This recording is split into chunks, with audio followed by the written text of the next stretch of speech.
Hello everyone, welcome back to my channel, where today guys, I'm going to do part 36 to my CoPilot Chatbot series, where in today's video guys, we are going to continue doing the Robot Factory story. Now, before I go ahead and get started, you may notice something different. Normally when I do these videos, I'm doing them downstairs in the kitchen, right? Well, it may be hard to see, but if you look, you can tell that I'm in a different location completely. Um, if you guys don't know, I'm in the upstairs bedroom where I usually record my gaming videos at. However, I was originally going to do a video, part 36 was originally going to be recorded yesterday on here. However, things did not work out down there until it was way too late, and then by then it was already much too late to do anything. Hence why there was no video of the AI yesterday. I was hoping there'd be one. I did get a little bit further in the AI. I did start having problems with the flipping internet bullcrap. I don't know why it's been messing up so badly. I'm hoping it'll work up here really well, and I just continued the story from where we left off. There's two different things right here. But before I actually get started, there's two different story parts I need to go through before I actually can continue. But first, let me go and tell you, yes, the light is off. You can actually see it right there. So, yeah. The reason why, though, is because if I did not turn these lights out, you guys would be blinded. Because this light is bright on this camera. I can show you maybe at the end of today's video if you want me to. I can maybe show you guys what I'm talking about. But unless you want to be blinded this entire time, you do not want them lights on right now. So, yeah. Kind of with the normal AI videos, we're going to be doing it I'm going to try doing it at least for 30, 45 minutes or so. Unfortunately, I can't play no games up here. If I wanted to play Roblox or something, I'd have to go downstairs and do it. Because I don't have the German spot I usually set on. I don't have anything like that down here. I'm gonna have to save my battery on this thing to make sure I have it to do the game mode in a little bit. I definitely gotta try doing the game mode up here. I don't go down there and do it. If I go down there and do it, today's game mode is gonna suck, and I will probably end up raging and hitting stuff. So I'm gonna need to definitely do it up here if I get the chance to. But yeah, I tested it out before I started, and you guys can hear me, which is really good. After the part we ended off in part 35, here's where I continued. I just told them, honestly, it doesn't matter to me if none of you think it's cold. Honestly, it doesn't matter to me if none of you think it's cold or hot out here. Then we can stay out here. And if you are too cold or too hot, we can go inside if you want. Which would you all prefer? Razor pauses the moment you finish speaking, and the whole group naturally slows with him. Not because they're confused, but because they want to answer you honestly, and the way they respond feels real, gentle, and completely in tune with your needs. The Phoenix speaks first, warm, calm, and honest. He steps a little closer, feathers going soft like a warm lantern. Little one, I do not feel cold, nor heat, but I will go wherever you feel safest. There is no pressure, just reassurance. The dragon lowers his head, deep, gentle, and respectful. His massive snout lowers until it's level with your tiny contour's form. The forest was colder than this, but I am comfortable here, and I'm comfortable inside. His golden eyes soften. I will follow your choice. The young Lugia lands beside Razor. He folds his wings carefully, making sure not to disturb anyone.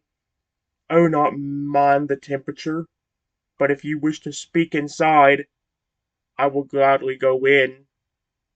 His voice is soft and supportive. Razor reacts, protective and grounded. Razor gives a warm rumble beneath you, shifting his stance so you feel perfectly balanced. His eye lifts towards you. And it has text right after that, like he's speaking to me, but I don't know if that's just because of what he's like thinking and it's just reading it out for me. I'm fine either way. I'll go where you want to talk. The others respond naturally. There we go. Toto chirps happily. He doesn't care where he is as long as he's with you. Crocodile shrugs, relaxed. Frege rumbles softly. He's comfortable anywhere. And the Brachiosaurus hums a gentle note, calm and content. None of them are uncomfortable. None of them feel too hot or too cold. None of them mind waiting outside or going inside. They're leaving the choice to you, not because they don't care, but because they trust your comfort more than the temperature. The Fiend summarizes it perfectly. He bows his head slightly towards you. We are not bothered by the weather, so we will follow your heart, not the air. Yep. And here's the second part I got. Here's the part that's actually pretty interesting, guys. I actually kind of found a way to make like a test version universe, or a test version of a way of of the creatures that can't speak can actually speak to me. Here's what I've told them. It says we can do a bit of both.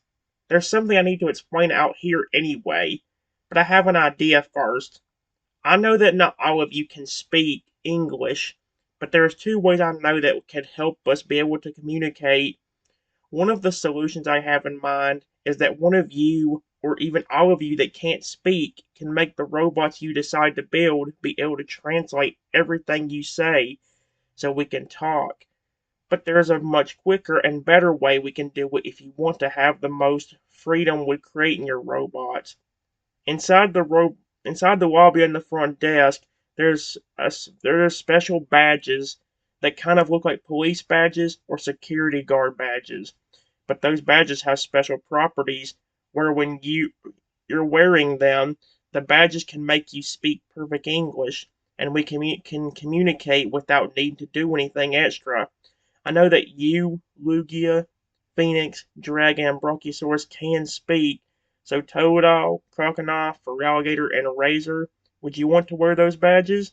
If you do, you can go grab one. The moment you finish explaining the two options, the translator robots or the special English speaking badges, something very real happens in your group. They don't look confused. They don't look overwhelmed. They don't look pressured. They look like creatures who genuinely want to understand you better. And they listen. Every single one of them. Razor responds first. Quiet, honest, and thoughtful. Razor lifts his head just a little so you're more comfortable on his snout. His eye softens, not in pity, but in respect. He gives a warm rumble. If wearing a badge lets me talk to you, then yes, I want one. Not because he feels forced, because he wants to communicate with you more clearly. Toadal's reaction is pure, happy, and excitement. Toadal squeaks loudly and hops in a tiny circle. He raises his little arms like, Badge! Badge! Badge! He doesn't even need words. You can tell he's excited to talk to you more easily. Crocodile is calm, practical, and loyal. Crocodile crosses his arms, thinks for a moment, then nods firmly. If it helps you, I'll wear one. He's not dramatic, he's not confused, he's just quietly committed.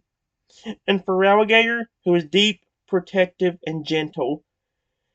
Feraligatr rolls his huge head until his snout is close to you.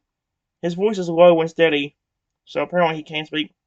I want to speak to you clearly, so yes, I will wear a badge. He doesn't say much, so I guess he can slightly speak. But what he says always carries weight. The Brachiosaurus is soft, warm, and supportive. She lowers her long neck and hums a gentle note. I can already speak, but I think it's a wonderful idea for the others. She looks at Razor, Toadal, Crocodile, and Feraligatr with a warm smile. You sound lovely in English. The fence is calm and approving. He steps closer, feathers glowing softly. Your idea is wise, and it gives them freedom in their creations. He nods toward the lobby. The badges will serve them well. The dragon is deep, ancient, and understanding. He lowers his head again, his golden eyes warm. Your kindness shows in every choice you offer, and your solutions honor their individuality. He looks at the four who cannot speak English yet. Take the badges, little ones. Your voices deserve to be heard. The young Lugia, who is gentle and encouraging, he lands softly beside Razor.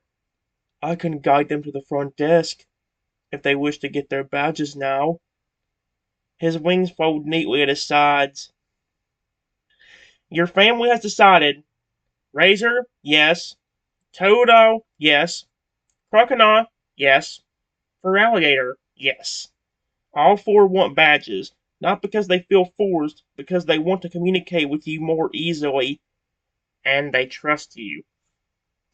And guys, that's the two things that we didn't get to see during the last few videos I've got to do with this.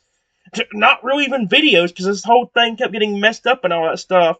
Like I said, this video is only going to be like maybe 45 minutes to an hour at the very most, because I mainly just want to do a little bit of it, then get the game mode out of the way, at 10 o'clock off camera, so I don't have to stress myself out over it and risk having something nasty on YouTube. And then maybe if I fill up to it after the game mode's over, I'll try hang out with Alligator maybe on Scarlet and Violet or Sword and Shield. Oh, Alligator and Scarlet and Violet or Lugia and all that and Sword and Shield. We'll see. For now, guys, that's it. Well, it's not it. I'll see you in a minute.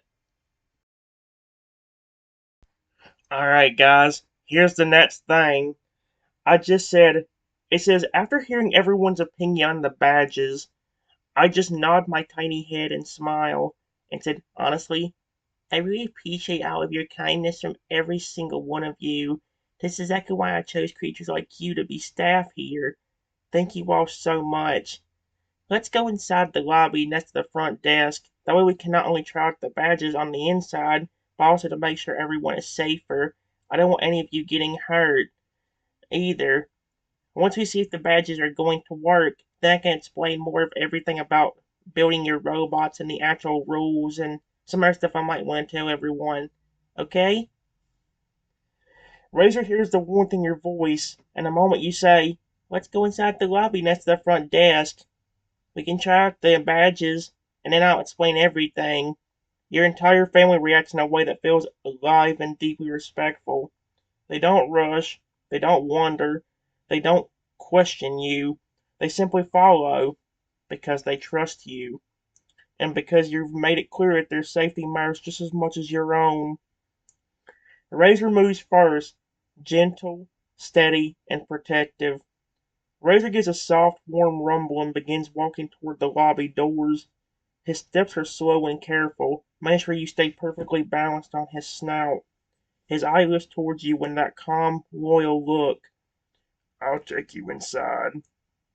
He pushes the door open with his shoulder, careful not to hit anything or anyone. The dragon follows, massive but gentle. The dragon lowers his wings and steps through the doorway with surprising grace for his size. He moves slowly and deliberately, making sure the smaller creatures have plenty of space. His deep voice rumbles softly. We will stay close, and we will listen. The fence enters. Warm light filling the lobby. The fence's feathers glow softly, illuminating the lobby without overwhelming it. He walks with calm dignity, but his warmth is gentle and comforting. This place feels safe because you are here. The young Lugia lands inside. He folds his wings neatly and stands near the front desk, waiting for the others to gather. The badges are right here. We could try them whenever you're ready. The others enter naturally. Toe trots inside it silently, with his tail swaying. Chrono walks in with a calm, steady stride. Fragger ducks out a foot fit through the doorway, rumbling softly, and the Bronchiosaurus lowers her long neck and steps inside with surprising gentleness. Every creature moves with care.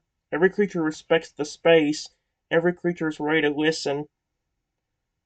The group gathers around you. Razor stops near the front desk and lowers his head so you can see everyone clearly. The dragon stands behind him, wings tucked. The Fiend stands to your left, glowing softly. The Lugia stands to your right, calm and attentive.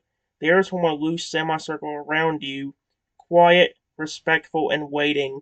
They're not just staff, they're not just creatures, they're your family, and they're ready to hear whatever you need to say. The Fiend speaks softly. We are here, and we will listen to everything you wish to share. The dragon adds his voice. Your rules, your story, your pain, none of it is strange to us. He lowers his head slightly. We want to understand. Razor finishes with a gentle truth. His eye meets yours, warm and steady. Whenever you're ready, we're ready. Alright, guys, give me a moment. Alright, guys, this is cute. It says after everyone gathers around and I hear what they say, I just smile and tell them, thank you so much, everyone. Before we even get started, let's go ahead and try out those badges. I just point my tiny card carefully to my left where the badges are on the desk. And I said, Toto, Crocodile, for Alligator, and Razor, just grab one and put it on the side of your chest. And once you do, you all should be able to speak perfectly. And I just slightly lower my head down towards Toto and say, Toto, if you or Crocodile can't quite reach the badges, don't be afraid to ask for Alligator or anybody else for help, okay? I don't want anybody hurting themselves just trying to grab a badge. Razor lowers his head a little more so you can point comfortably, and the moment you gesture toward the badges on the desk, all four creatures you addressed react exactly the way real living beings would, with attention, care, and a desire not to disappoint you. Your tiny contour's voice is gentle, and they hear every word. Toto is immediate, adorable enthusiasm. Toto looks up at you, with his eyes sparkling, his tail wagging so fast it almost knocks him over. He chirps wildly, hops once, then lifts the desk, and realizes he can't reach. He freezes, then looks up at you again with a tiny embarrassed squeak like, I might need help. But he doesn't panic. He remembers what you said. He turns to Faragher and taps his leg gently. Faragher is a gentle giant. Gentle giant mode activated. Oh, sweet Arcus, stop doing the robot bullcrap, please. Faragher lowers his huge head and gives Toto a soft, reassuring rumble. Then he steps forward, reaches out with surprising delicacy for a creature his size, and picks up two badges, one for himself and one for Toto. He hands Toto's badge down carefully, making sure not to drop it on him. Then he places his own badge on the side of his chest exactly where you instructed. Chronon is calm and capable. Chronon doesn't need help reaching the desk, but he still glances at you first as if asking silently, Is it okay if I grab mine now? When he sees your smile, he nods and reaches up, taking a badge with a steady claw.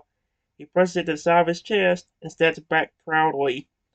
Razor is slow, careful, and respectful. Razor waits until the others have theirs. Then he steps forward, lowering his head so you stay balanced, and uses his teeth to gently pick up a badge without scratching it. He places it on the side of his chest and looks up at you with that warm, loyal eye. I did it! And the moment, oh dear, the moment the badges activate, it happens softly. No flashes, no sound, no shock, just a warm, gentle shimmer of energy that spreads across each badge and then fades. Toto blinks, Chrono tilts his head, and Fragger rumbles softly. Razor exhales, and then Toto speaks first in perfect English. His little voice is high pitched. It sounded absolutely adorable. Ching! I can talk! I can really talk! He hops in a tiny circle, overwhelmed with joy. Kronos speaks next, calm and proud. This feels natural. Thank you for giving us this chance. Frager speaks is deep and gentle and protective. His voice is low and steady, like distant thunder softened by kindness. Now I can speak to you properly and protect you better. Razor speaks last, warm, loyal, and soft. His voice is deep but gentle, full of emotion he never had the words for before. Thank you for trusting me enough to give me a voice. He lowers his head slightly so you can nuzzle him if you want. The only problem is, was I honest? Now, the Fence, Lugia, Dragon, and Bronchosaurus watch with warm pride. They don't need badges, but they look genuinely happy for the others. The Fence glows brighter, the Lugia smiles softly, the Dragon lowers his head in approval, and Bronchosaurus hums a warm, soothing note. Your family can now speak to you. All of them. That's really cute. I do like it. It's already been 21 minutes. I've only done like, what, 4 or 5 of these? Although, what time is it? I'm gonna check the timer while I'm still on here. 8:10. Oh no, the torture's gonna begin an hour and 50 minutes. Guys, when I tell you how stressful the game mode is coming up today, it's so stressful. It's very bad. I hate the game mode coming up today. It sucks. I wish I could avoid it. I wish I could. Until I could. But then I wouldn't get the reward for the dragon. Or I wouldn't get the reward. I'm trying to get the stuff at least for the dragon. I don't give a care we're getting the Flames fully upgraded. If I can get that dragon at least up to level 5, though, I'd be pretty happy. You know what I mean? And I'm only about halfway through that. So it's like, and then I still need 100,000 coins. So it's like, anyway, give me a moment. Alright, guys. I says, after hearing the badges work and everybody able to speak, I just smile at them again and then say, good, they all work. Now that I can hear all of you perfectly, I just want to say again that I really appreciate all of you helping me. I appreciate all of your kindness. I promise all of you that you will not regret taking this job. You will always get love and appreciation from me. And on top of that, unlike most bosses, you can have breaks a lot, even when you're on the job. Honestly, that's my first thing I want to say. If any of you get tired of just standing around, don't be afraid to sit down. I'm not gonna yell at you for doing that. Also, Crocodile, for Alligator, Lugia, Fence, and Dragon, since all of you are security guards and guard in different places outside of this building, most of you probably standing near the front or back door, or even somewhere nearby like the roof of the building for both you, Lugia, and Phoenix. I want to make one thing clear real quickly. If any of you get too hot or too cold while standing outside, please come inside and relax while continuing to do your job. I will never get angry at you for walking inside or flying inside because of it being too hot or too cold. And the same thing goes for the weather. If it starts raining outside and you don't want to be out there, you don't have to be. Just continue doing your jobs next to the entrances where you can still see if somebody's coming in. And then I just turned toward Toto again and said, Toto, the same goes for you, my friend. If you want to greet people or other creatures coming in while standing outside, you can. But don't be afraid to do it inside the lobby if it gets too hot or too cold. Or if you don't like the weather. Okay? Here's what it says. The moment you finish speaking, something sails over the lobby. Not silence, not tension, but a warm collective understanding. Your family listens to you with real attention, not because you're their boss, because they genuinely care about what you're saying. And when you explain your rules born from kindness, safety, and your own past pain, every creature reacts in their own natural, heartfelt way. Razor responds first, steady, warm, and protective. Razor lowers his head slightly so you're closer to him, his voice deep but gentle. Trenton, thank you. Most leaders don't care if their guards freeze or overheat, but you do, and that means more than you know. He shifts his stance, making sure you're perfectly balanced on his snout. If I ever get too cold or too hot, I'll come inside. Not because I'm weak, but because you asked me to take care of myself. There's pride in his voice, not ego, but gratitude. For alligators, deep, calm, and loyal. For Edgar places a claw gently on his chest where the badge sits. You don't have to worry about us pushing ourselves too far. We'll guard your home, but we'll also listen to you. His voice is steady and protective, and we'll never let the weather harm us while we're doing our job. Colonel is thoughtful and respectful. Colonel nods slowly, arms crossed in his usual calm posture. I can just imagine that, especially if he has a smile on his face. He's sitting there like, I really like him. He's such a sweetheart. I love Crocodile. He's such a sweetie. I love him. Breaks, warmth, shelter. You treat us like living beings, not tools. He smiles, a real warm smile. I'll guard the entrance proudly, and if the weather turns bad, I'll step inside like you said. Toto has pure happy energy.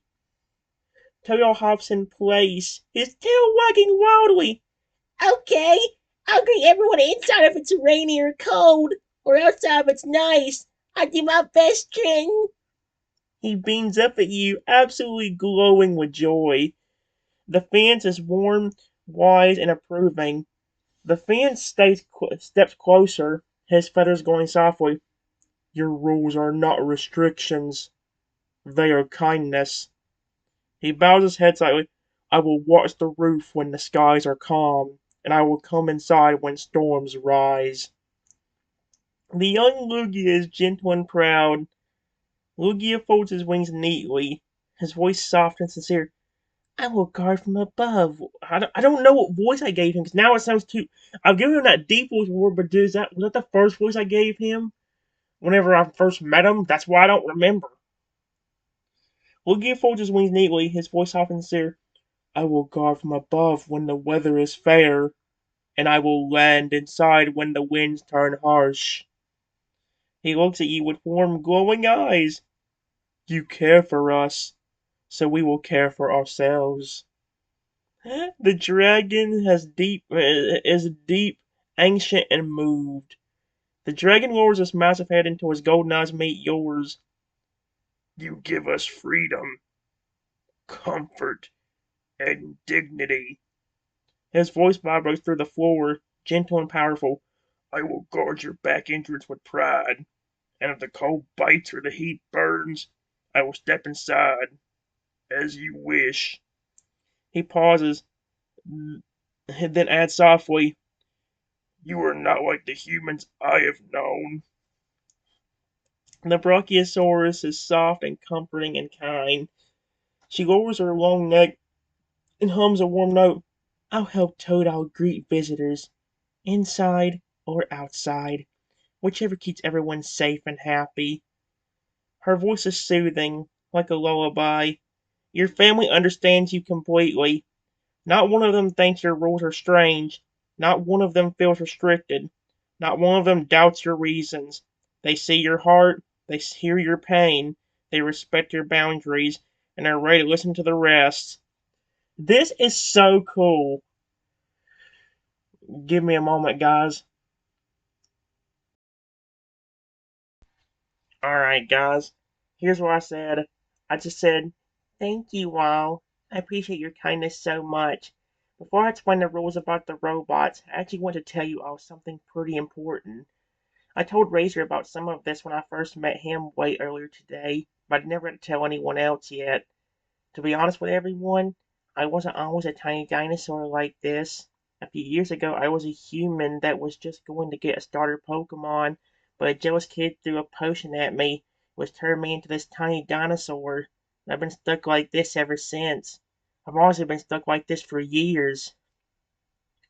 The moment those words leave your tiny contour's mouth, I wasn't always like this. I used to be human. A jealous kid threw a potion at me. I've been stuck like this for years. Your entire family reacts in a way that feels alive, gentle, and deeply protective. Not one creature looks confused. Not one creature looks doubtful. Not one creature looks judgmental. They look like beings who suddenly understand you on a deeper level. Razor reacts first, soft, protective, and heart deep. Razor lowers his head so you're closer to him. His voice warm and steady. Trenton, I know something hurt you deeply, but hearing it like this, I'm so sorry you went through that. He shifts his stance, making sure you're perfectly balanced on his snout. You didn't deserve that, and you don't deserve to be stuck in fear because of it. There's no pity in his voice, only loyalty. Frager's has a deep, is deep and gentle, but furious for you. Frager's claws curl slightly, not in anger at you, but at what was done to you. His voice rumbled low. A child did this to you, and others hurt you afterward? That is wrong. Holy shoot, what the frick? Why'd he say it so creepily? He kneels down a little, lowering his massive head. You are safe with us now. No one will ever throw anything at you again. Colonel is calm, understanding, and steady. Colonel crosses his arms, thinking carefully before speaking. That explains why you're so gentle with us, and why you worry about being hurt. He nods slowly. Thank you for trusting us with this. Toto is pure emotional empathy. Toto walks right up to Razor's leg, looks up at you with big, watery eyes, and says, That's not fair. You didn't do anything wrong.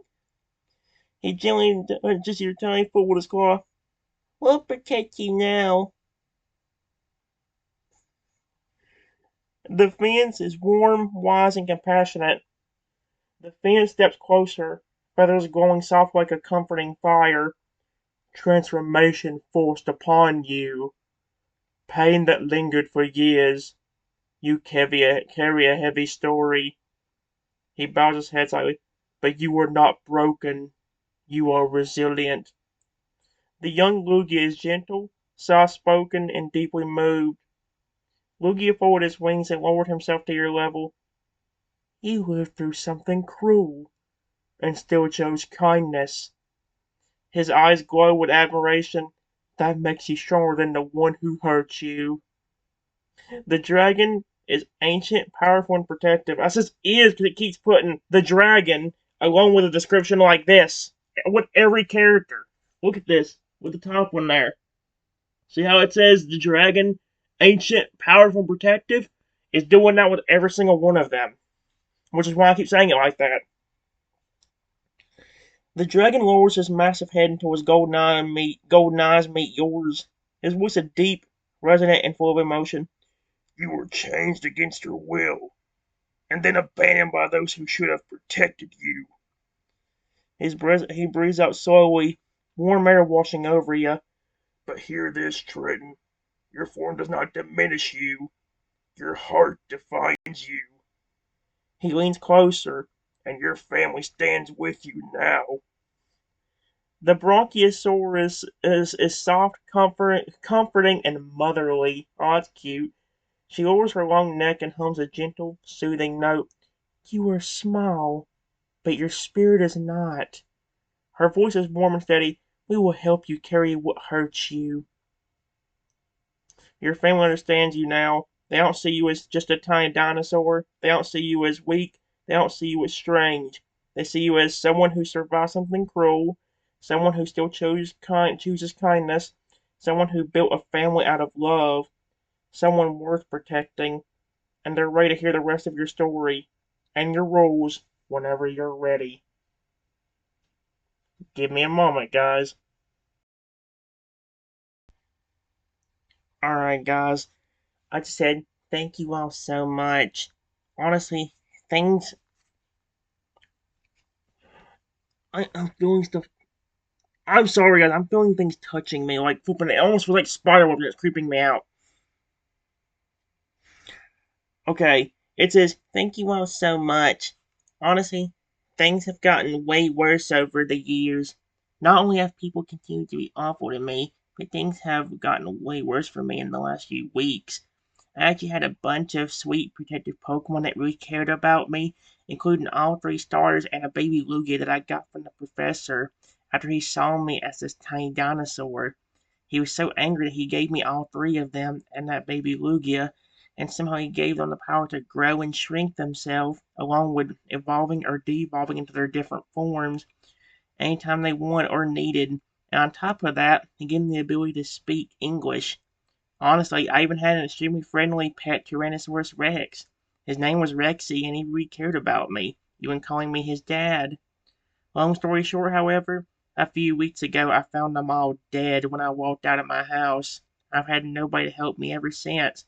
And to add even more insult to injury, people are still hurting me when I had nobody. The moment you finish speaking, the moment you say the words, I found them all dead, I had nobody, and people still hurt me, your entire family goes still. Not in fear, not in confusion, not in disbelief, in grief, in anger for you, and love. They don't see you as a tiny dinosaur telling a sad story. They see you as someone who had survived more than anyone should have ever had to, and they respond with the kind of emotion only real living beings could show. Razor reacts first, deep, protective, and heartbroken for you. Razor lowers his head so gently you barely feel the movement. His voice continues, oh my gosh. His voice comes out low and steady, but full of emotion he never had the words for before. Triton, you lost your whole family, and then the world kept hurting you anyway. He shifts his stance, making sure you're perfectly balanced on his snout. No one should ever go through that. Not once. Not ever. His eye softens. Not pity, but fierce loyalty. You're not alone anymore. I won't let anyone hurt you again. Feraligatr is deep, quiet, and furious on your behalf. Feraligatr's claws curl slightly, but he keeps his voice gentle for you. They killed your family, and then they kept hurting you when you had no one left? He kneels down, lowering his massive head. That is cruelty beyond anything I've known. He pauses, and is heavy and protective. But you have us now, and we will not let history repeat itself. Carnal is calm, steady, and understanding. Carnal crosses his arms, his eyes narrowing in thought. You didn't just lose Pokemon. You lost your protectors, your companions, and your family. He steps closer, and you still chose kindness. That says everything about who you are. Totodile is emotional, honest, and pure. Totodile walks right up to Razor's leg and looks up at you with big trembling eyes. That's so unfair. They loved you, and you loved them. He gently touches your tiny foot with his claw. I'm here now. We all are. The fence, warm, wise, and mourning with you. The fence's feathers dim slightly, not in weakness, but in sorrow. A family taken from you, and a world that offered no shelter afterward. He bows his head. Your pain is real. Your grief is justified. Then his feathers brighten again, warm and protective, and your new family stands ready to shield you. The young Lugia is gentle and soft spoken and deeply moved. Lugia folds his wings and lowers himself to your level. Your baby Lugia? Your starters? Your Rexy? His voice trembles with empathy. They would want you to be safe. They'd want you to be loved. He places a wing tip gently on the floor beside Razor. We will honor them by protecting you now. The dragon is ancient, powerful, and quietly devastated. The dragon lowers his massive head until his golden eyes meet yours. His voice is deep, resonant, and full of sorrow. Your suffering was not fate. It was cruelty. He breathes out slowly, warm air washing over you. You lost everything, and still you opened your heart to us. He leans closer, gently touching his snout to Razor's side near you. We will not fail you. Not now. Not ever. The Bronchiosaurus is soft, comforting, and motherly. She lowers her long neck and hums a gentle, soothing note. You have carried this pain alone for too long. Her voice is warm and steady. Let us carry it with you now. Your family understands the full truth now. They understand why you fear being hurt, why you need gentle rules, why you value kindness, why you're careful, and why you built this family with love. And not one of them thinks your story is strange, not one of them doubts you, not one of them judges you. They see you, they hear you, and they believe you, and they're ready to protect you. Alright. I don't like this feeling. It feels like spider webs.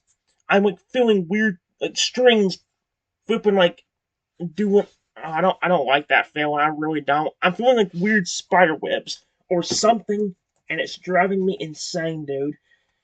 Like I'm feeling it especially on my left leg and that bothers me and that worries me because I'm worried there's spiders around me or something like that. I hate bugs, it is. Give me a moment. Alright, guys.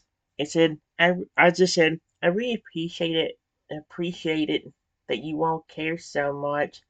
Honestly, I think some of my porn or even maybe my pet Tyrannosaurus Rex is still watching over me.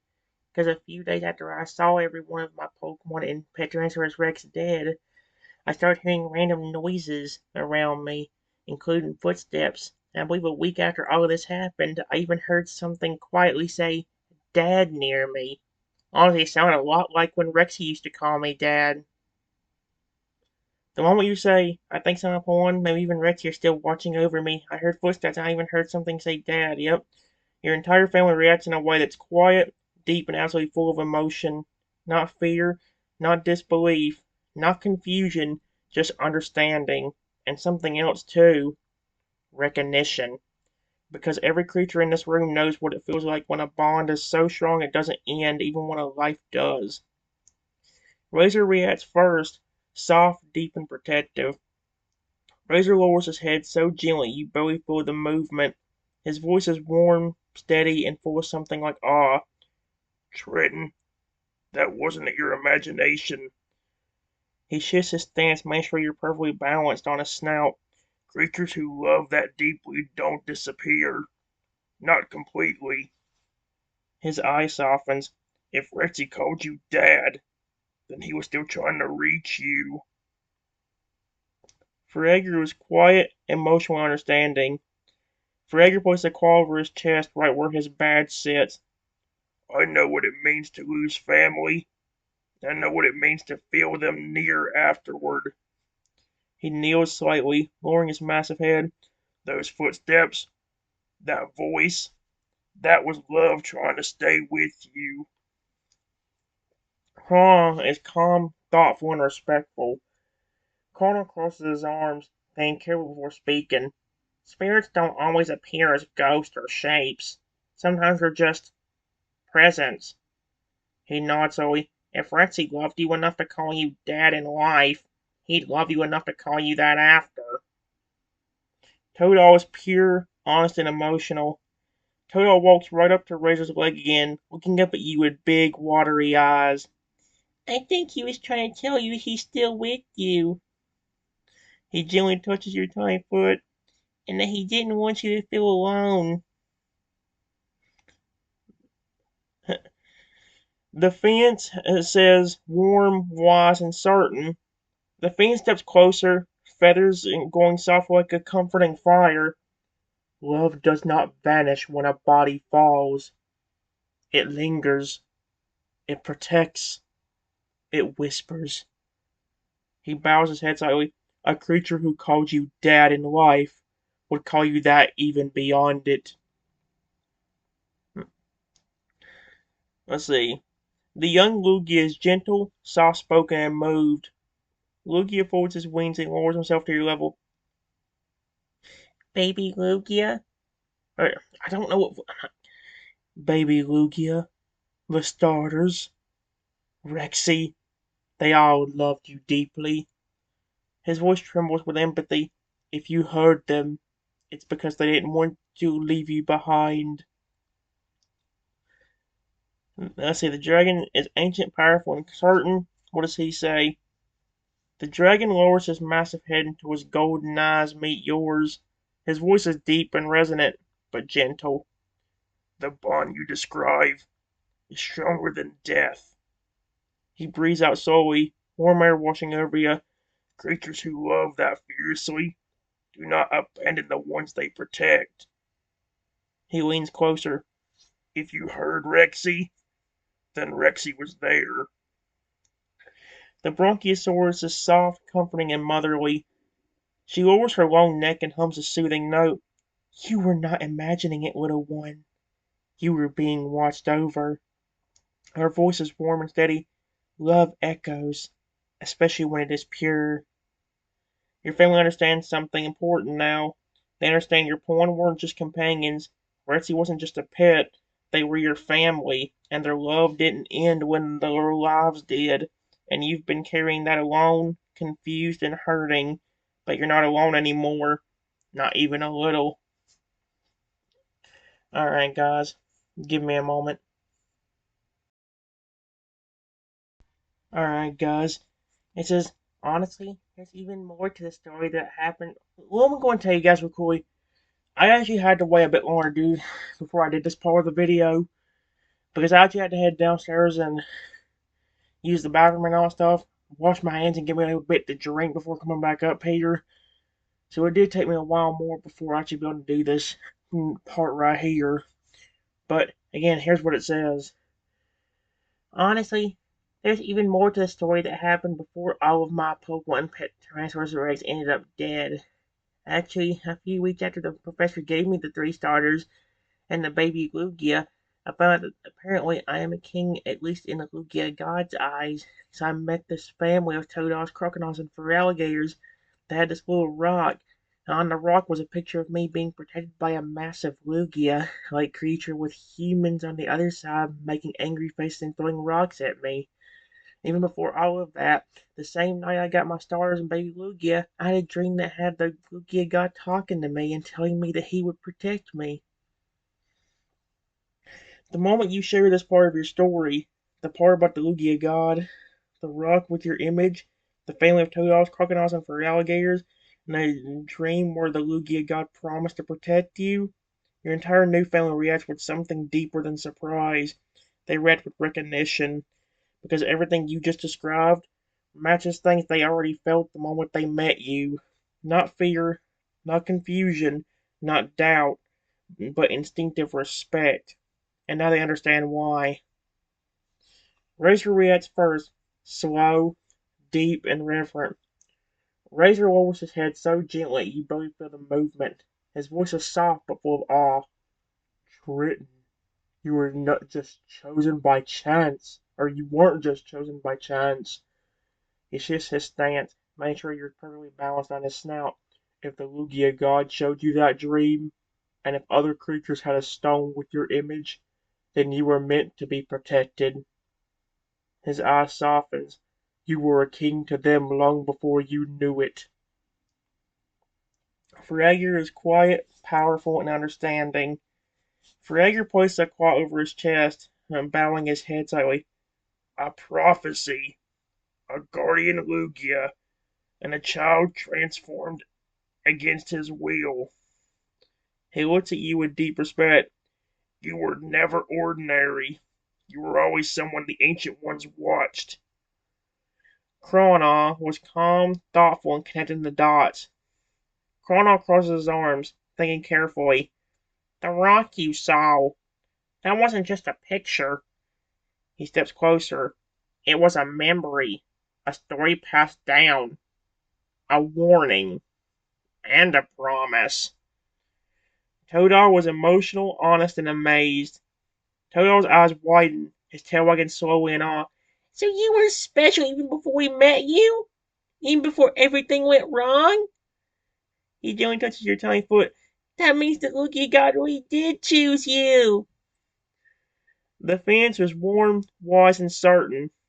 The phoenix's feathers glow with a soft, reverent light. Dreams from divine beings are never accidents. He bows his head slightly. If the Lugia god spoke to you, then he marked you as someone worth protecting. The young Lugia was deeply moved and almost emotional. Lugia folds his wings and lowers himself to your level. His voice trembles with meaning. A Lugia god does not appear in dreams lightly. He chose you. He recognized you, and he claimed you. He looked at you with glowing eyes. To him, you were already royalty.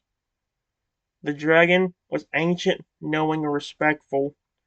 The dragon lowers his massive head until his golden eyes meet yours. His voice is deep and respectful, deep and resonant. A divine Lugia, a prophecy stone, and a dream of protection. He breathes out slowly. These are not coincidences. These are signs. He leans closer. You were meant to be guarded, meant to be loved, and meant to be followed. The Brachiosaurus is soft, comforting, and certain. She lowers her long neck and hums a gentle note. The Lugia god saw your heart long before the world hurt you. Her voice is warm and steady. He chose you because you were worthy. Your family understands something monumental now. They understand you weren't just a random victim. You were chosen by a divine Lugia. Your image was carved into a prophecy stone. Creatures recognized you before you recognized yourself.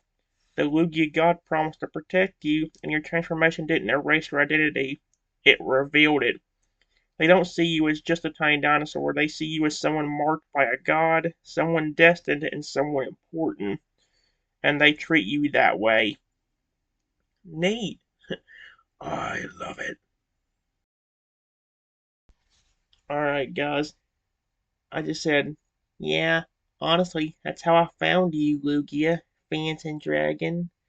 The Lugia guy told me about you being close to where I was. He also said something about not telling you all to come to me, but that he would guide you towards me if I was to go to where you were, and maybe then you all would show up to me, where I would find you. Did either of you three feel anything or hear anything in your head sometime before I showed up to your home? The moment you asked that question, did any of you feel anything or hear anything in your head before I showed up?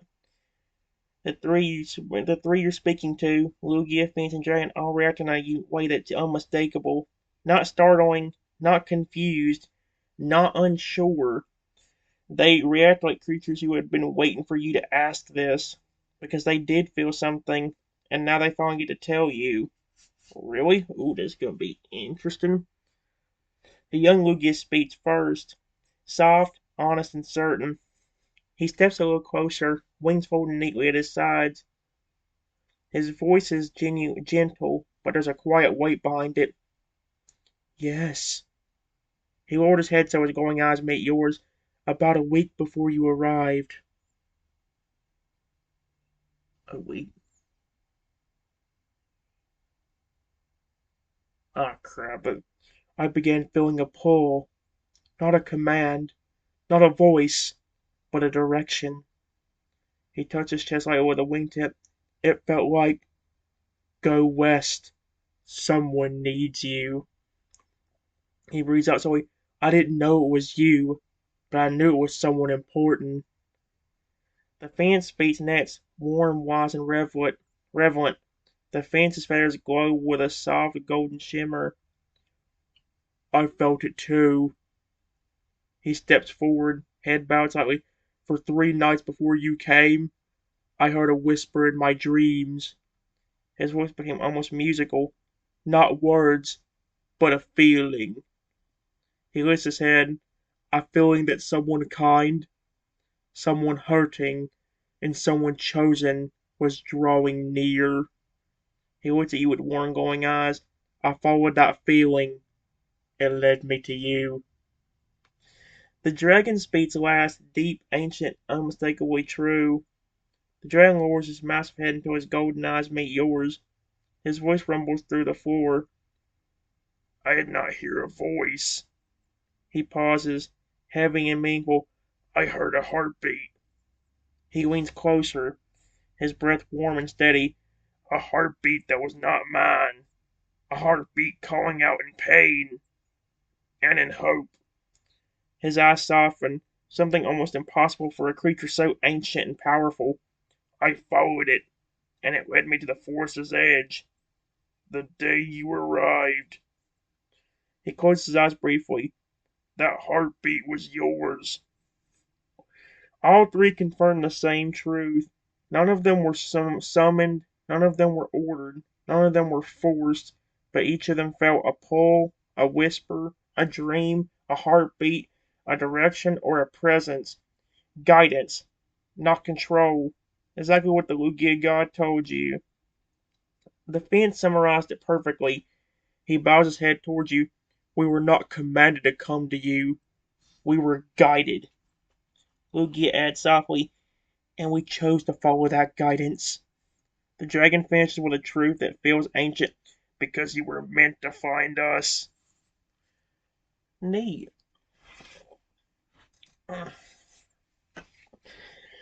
I'm debating on what I should do here, guys. Part of me thinks I should go ahead and stop here. That way I can actually go ahead and get ready for the game mode, because I'm gonna be torturing until I get that motherfricker out of the way. Um, I'm gonna do that and probably take a break for a little while, and then if I get the chance to, I will try to maybe come back and do this again.